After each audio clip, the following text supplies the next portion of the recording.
ဘူးရတယ်နော်အဲ့ဒီရကန်းတဲ့မာလေးကမြတ်စွာဘုရားရဲ့တရားကိုနာပြီးတော့နော်သောတာပန်ဖြစ်တယ်အဲ့လိုသောတာပန်ဖြစ်တဲ့အခါသောတာပန်ဖြစ်ပြီးတရားပွဲကြီးလည်းပြီးသွားပြီဆိုတော့သူ့အဖေရှိရကိုသူသွားတာပေါ့အဲ့လိုသွားတဲ့အခါသူ့အဖေကရကန်းစင်ပေါ်မှာရကန်းရရင်နဲ့သမီးမလာနိုင်တဲ့အတွက်ကြောင့်စောင့်ရင်းနဲ့အိပ်ပျော်နေဟုတ်လားအဲ့လိုအိပ်ပျော်နေတဲ့အချိန်မှာသမီးကရှောက်လာတော့ဖေးအိပ်နေတယ်နှင်းချိုင်အိပ်နေတယ်ဆိုလဲသူကလည်းသတိမထားမိသလားဘာလားမသိဘူးအဲ့ဒီရက်ဖောက်တောင်ကိုအဲ့ဒီနာကိုဇက်ဆိုချလိုက်တဲ့အခါမှာလန့်ပြီးတော့ဖေးကအဲ့ဒီသူရက်လက်စဒီလုံးကိုဆွဲလိုက်တာပေါ့ဆွဲလိုက်တဲ့အခါအဲ့ဒီလုံးကအရှိန်နဲ့တခါတည်းပြေးပြီးတော့အဲ့ဒီသူသမီးရဲ့ရင်ကိုသွားစိုက်တယ်အဲ့ဒီနားတယ်အဲ့ဒါပေါ်ခြင်းပြီးတော့သွေးတန်ရဲရဲထွက်ကြပြီးတော့သေသွားတယ်အဲ့ဒါဖေးဖြစ်တဲ့လူကဘယ်လိုခံစားရမလို့စဉ်းစားကြည့်ရောနော်သူကိုယ်တိုင်သူသမီးကိုတတ်လိုက်တယ်လို့ဖြစ်သွားတယ်အဲ့ဒါနဲ့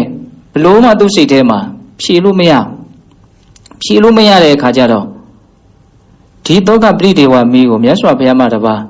ဘယ်သူမှငြိမ့်သက်ပေးနိုင်မှာမဟုတ်ဘူးဒါကြောင့်ငါမြတ်စွာဘုရားဒီကိုပေါ့မှဖြစ်မယ်ဆိုပြီးတော့မြတ်စွာဘုရားဒီကိုသွားမြတ်စွာဘုရားဒီသွားတဲ့အခါကျတော့မြတ်စွာဘုရား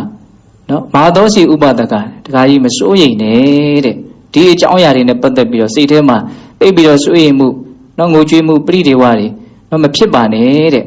အနမတကသမိတန်တာတွေတဝဧဝမေဝတိတုမရဏကာလေပကရိတာအတုစတုဏမဟာသမုဒ္ဒနာဥရကတောအတိရေကတရံ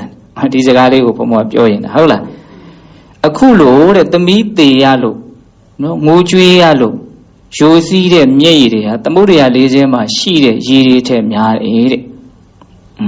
အဓိကဒါလေးကိုပြောရင်ဟုတ်လားတန်တရားအမြင်ရှိရမယ်ဆိုတာဒါကိုပြောခြင်းတယ်နော်သမီးသေးလို့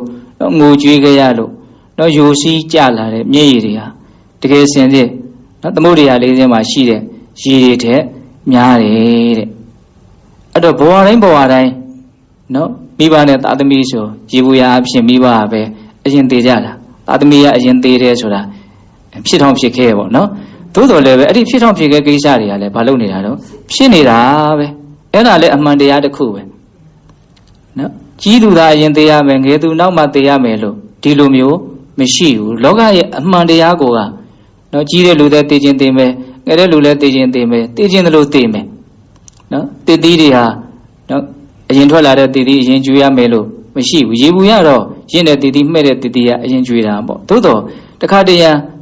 နော်ကြိုးကြနှုတဲ့တည်တည်အကင်းလေးတွေအဲ့ဒါဟောကျွေးတာမရှိဘူးလားရှိတယ်အဲ့တော့တည်တည်တွေရဲ့ကျွေးကြမှုမှာတိကျတဲ့သတ်မှတ်ချက်မရှိနိုင်တယ်လို့ရှိလို့မဖြစ်တယ်လို့နော်တတ္တဝါတွေရဲ့သိဆုံးမှုဟာလည်းသိခြင်းတယ်လို့သိနေကြတာဟုတ်လားဒါကြောင့်မလို့ဘုံဘုံတို့တန်တရားအမြင်ရှိရမယ်ဘဝတန်တရားတွေရှောက်လုံးငါငိုကြွေးခဲ့ရတဲ့မြေတွေ